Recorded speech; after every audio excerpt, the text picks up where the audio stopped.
Joining me today for our weekly sports talk is Eric Bay. Eric, thanks for joining me.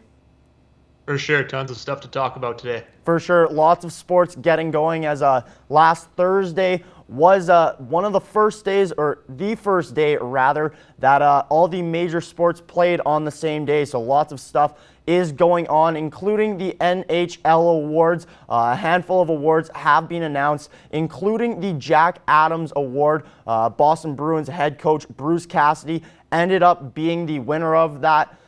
Eric, I guess first of all, just what are your thoughts on it? Yeah, this one was a little surprising, I think, to most. Everything else so far has been pretty run-of-the-mill, but when you look at the other two nominees there, the finalists rather, and you have a guy like Alain Vigneault, who took a team in Philadelphia that's been bouncing back and forth between in the playoffs and then missing the playoffs, and he does what he's done this season and made Philadelphia what was the hottest team heading into the stoppage, and then obviously couldn't recapture it in the playoffs. But again, led a team to nearly a division title in a shortened season and really turned them around. And then again, John Tortorella too. What can you say about that guy? I mean, the entire team was just decimated when they lost, most of their top scorers, Sergei Bobrovsky, and a lot of people had this team pegged for, bottom five finish, looking for that top pick, Alexis Lafreniere possibly. So you look at what he's done. He led them to a playoff spot, technically not because they were ninth, but I mean, he was 1 point out the stoppage, so there was a very good chance that he could have been in as well. So I think from what he did, no offense to Bruce Cassidy, because again, a good team and 10 points up on anybody else, but I think you could have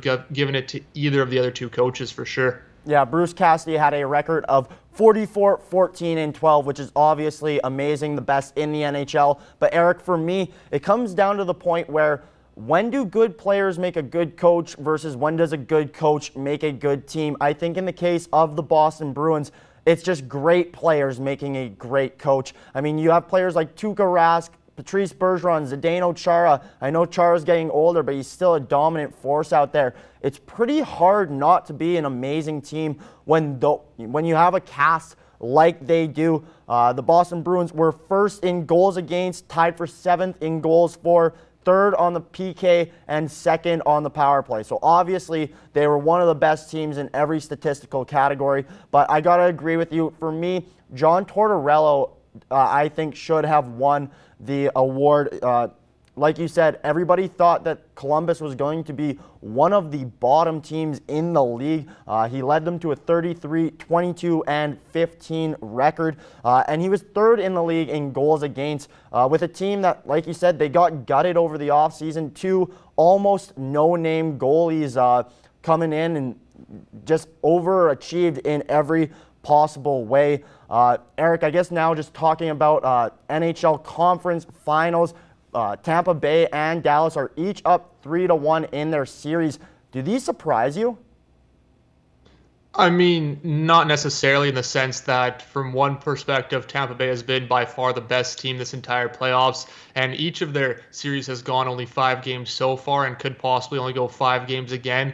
I think the one that maybe more people are surprised about is Dallas being up 3-1. But I think when you look at just the scores of the game, they've all been pretty close these last couple of matchups. So really could have gone either way. I guess it is a little more surprising that Dallas is the team that's up, but Vegas really needs to turn around. They haven't been scoring very much. They've been playing more so on the perimeter, so they really have to start, crashing that net, getting some traffic in front and disturbing Anton Khudobin, because he's been playing very well. But again, he hasn't been really challenged, I don't think, yet by Vegas. But at this point, I wouldn't say, again, that it's too surprising because that series has been very close so far.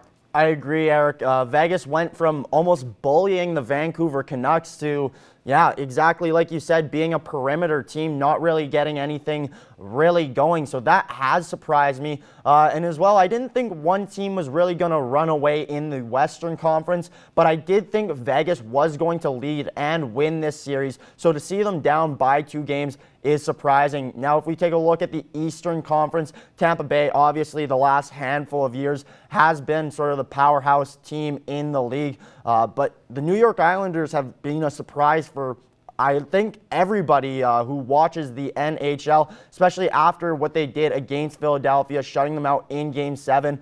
I think just the high-flying offense of Tampa has been too much. I mean, trying to score more than 4 or 5 goals a game when you're the New York Islanders is something that is not easily achievable. Now, Eric, do you think we could see a 3-1 upset in this where, either the Golden Knights or the Islanders come back to win 3 straight?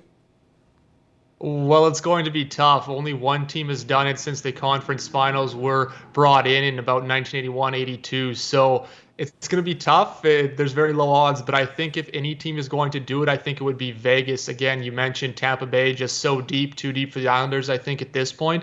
So I think Vegas, if they can turn it on, like I say, crash the net a little bit, create some problems there in front for Dallas, I think that they do maybe have a realistic chance for sure to take 3 straight. Now, final question, Eric, for you quickly here. Let's say Dallas and Tampa are the 2 teams to make the finals. Who do you like there? Tampa. I mean, really, again, we've talked all this time. Tampa is really the cream of the crop when it comes to the NHL.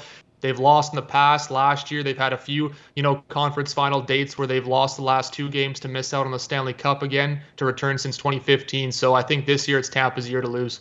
I got no reason to argue with you there, Eric. Eric, it's always a pleasure getting to chat with you. Thank you for joining me. For sure.